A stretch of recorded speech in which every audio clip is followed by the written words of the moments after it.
अभी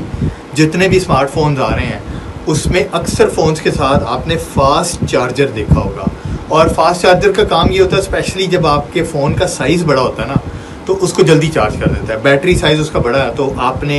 हो सकता है पूरे दिन के लिए मोबाइल फ़ोन को इस्तेमाल करना है, और ऐसा भी मुमकिन है मुसलसल इस्तेमाल से आपकी बैटरी फ़ौरन ड्रॉप कर गई है। तो ये जो फास्ट चार्जर डिज़ाइन किए जाते हैं ना, ये ज़्यादा करंट सप्लाई करते हैं, और आपको पता है 15 वाट के यूजुअली इस चार्जर की कैपेसिटी से आपका फ़ोन अगर 3 घंटों में चार्ज होना है ना, तो 1 घंटे में चार्ज हो जाएगा। लेकिन इसके हवाले से एक रिसर्च की गई, और रिसर्च में ये देखा गया कि 6 मुख्तलिफ ब्रांड्स के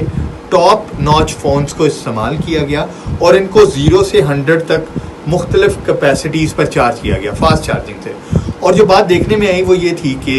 कुछ चार्जिंग के बाद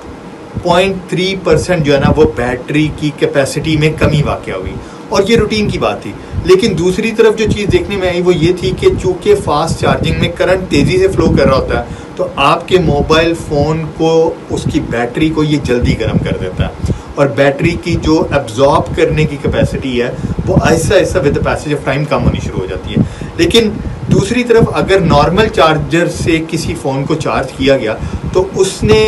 1 घंटे के मुकाबले में 3 गुना ज़्यादा टाइम लिया। लेकिन ये 5 वाट का चार्जर जो है वो कम करंट ग्रेजुअल पास ऑन करता रहा, और उसके बाद फ़ोन जो है वो उसकी जब बैटरी की कैपेसिटी को देखा गया तो उसमें कोई खातिर खा कमी नहीं थी। इसके बाद जो रिसर्चर से उन्होंने इस बात पे कंक्लूजन निकाला कि अगर किसी भी मोबाइल फ़ोन को आपने फास्ट चार्जर से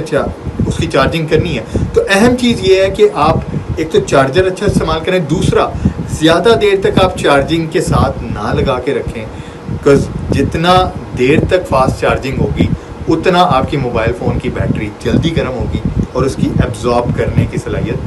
कम हो जाएगी। बी केयरफुल, अच्छा चार्जर, कम देर तक चार्जिंग।